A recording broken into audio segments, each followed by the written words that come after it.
रानीडीह स्थित भाजपा के क्षेत्रीय कार्यालय पर पहुंचे समाज कल्याण मंत्री असीम अरुण कहा कि लोकसभा 2024 के चुनाव में बीजेपी को मिलेंगी 80 सीटें।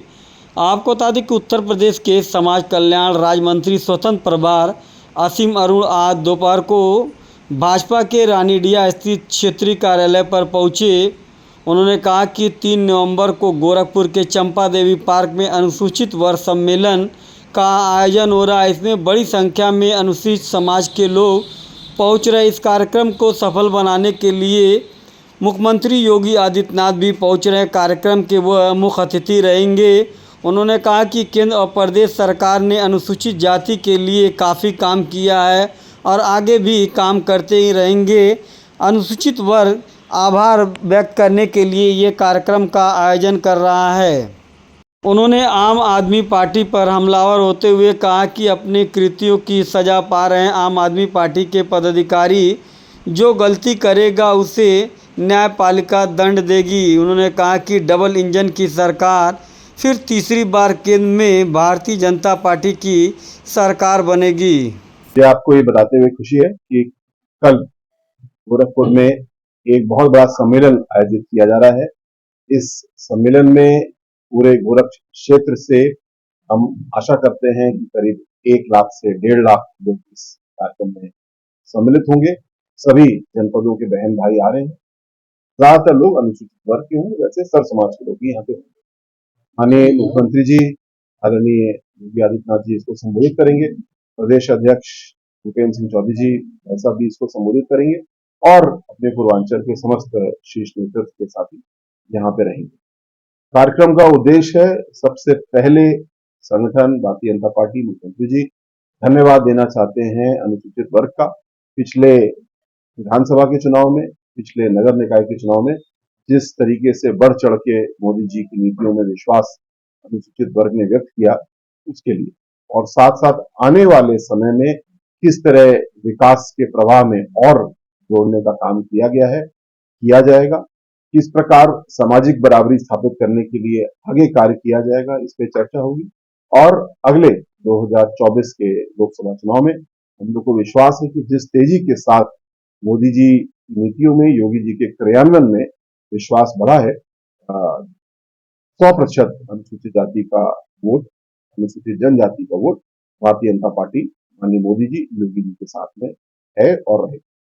अगर 5 राज्यों का चुनाव अभी हो रहा है, इसमें मैं अगर अपने अनुभव की बात करूं तो मुझे राजस्थान में जिम्मेदारी दी गई है। कोटा देहात जनपद में मैं रूप से जा रहा हूं और बाकी की भी मुझे विश्लेषण की जानकारी रहती है। तो 5 राज्यों में भारतीय जनता पार्टी के प्रति एक बहुत ही सकारात्मक माहौल है और मुझे पूरा विश्वास है कि आने वाले चुनाव में हम लोग देखेंगे कि 5 राज्यों में भारतीय जनता पार्टी की सरकारें बनेगी और एक बड़े मार्जिन के साथ में ऐसा हासिल।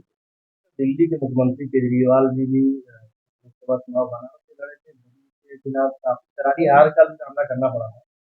क्या लगता है इस बार दम भर पाएंगे या जो भी चल रहा है उनके पार्टी के साथ उनके नेताओं? आम आदमी पार्टी की जो वर्तमान स्थिति देख रहे हैं हम लोग, जो गंभीर आरोप भ्रष्टाचार की है उनके संबंध में जांच हो रही है। एक न्यायिक प्रक्रिया के तहत, पारदर्शी प्रक्रिया के तहत इसमें पूरी कार्रवाई हो रही है और जहां पे एक और हम लोग शुरुआत में सुनते थे कि ईमानदारी की सरकार लेकर के आएंगे आम आदमी पार्टी के लोग, ऐसे ही उन्होंने वादे किए थे, लेकिन अब इनका चोला हट चुका है और स्पष्ट रूप से दिख रहा है कि जो शराब की नीति का एक घोटाला हुआ, बहुत बड़ा एक घोटाला हुआ और घोटाले के साथ साथ एक बहुत गलत नीति लाई जा रही थी जिससे कि समाज का सामाजिक दृष्टिकोण से भी और आर्थिक दृष्टिकोण से नुकसान होता। तो इसके संबंध में जो न्यायिक प्रक्रिया चल रही है वो स्वागत योग्य है। जो भी भ्रष्टाचार कर रहा है उसको दंडित होना चाहिए। हाँ, पारदर्शी न्यायिक प्रक्रिया से होना चाहिए, ऐसा इस केस में हो रहा है। गिरफ्तारी की तलवार भी लटक रही है ऐसा? ये तो मैं नहीं कह सकता, ये तो न्यायिक प्रक्रिया है, जो न्यायालय इसमें निर्णय लेगा उसके हिसाब से कार्रवाई।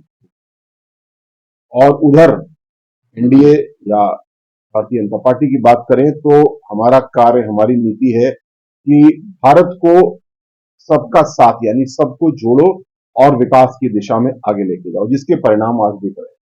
जिन्होंने तोड़ने वाली राजनीति की, कुछ समूह को लेकर चलने की राजनीति की, उनका परिणाम आज सबके सामने है। और सबको जोड़ने वाला जो काम है वही देश को आगे लेके जाएगा, समाज में स्थायित्व विकास स्थापित करेगा। तो स्पष्ट रूप से जो इंडिया अलायंस है उसका कोई भविष्य नहीं है, क्योंकि उनके पास कोई विकास का मुद्दा नहीं है, कोई उनके पास विषय नहीं है, सिवाय ये कि 9.5 साल में प्रधानमंत्री मोदी जी ने जो इतना बढ़िया काम किया है, उनके सेवा काल में देश कितना तेजी से आगे बढ़ा है, उनको हटाओ। तो उनको हटाने के लिए मुझे पूरा विश्वास है कि भारत के सम्मानित नागरिक, हमारे सम्मानित वोटर किसी भी तरीके से तैयार नहीं है और तीसरी बार उनको एक बहुत बड़ा समर्थन देंगे, जिससे वो अमृत काल के नींव रख सके। यूपी में क्या लग रहा है कितनी सीटें आप?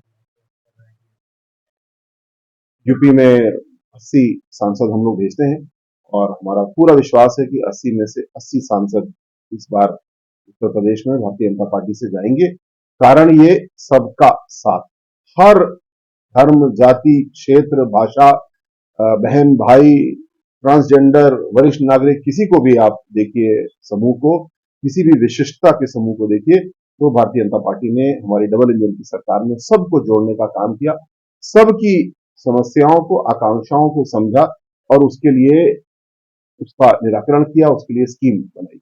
और यही परिणाम है कि आज भारतीय जनता पार्टी का इतना बड़ा वोट बेस है, इतना बड़ा वोट शेयर है और हमारी सीटें भी लगातार हर चुनाव में बढ़ी हैं। तो आने वाले चुनाव में 2024 में 80 में से 80 सीटें ना सिर्फ हम जीतेंगे, बल्कि हर सांसद का जीत का मार्जिन 1 लाख से ऊपर होगा। हमारा वोट शेयर एक रिकॉर्ड को छूएगा।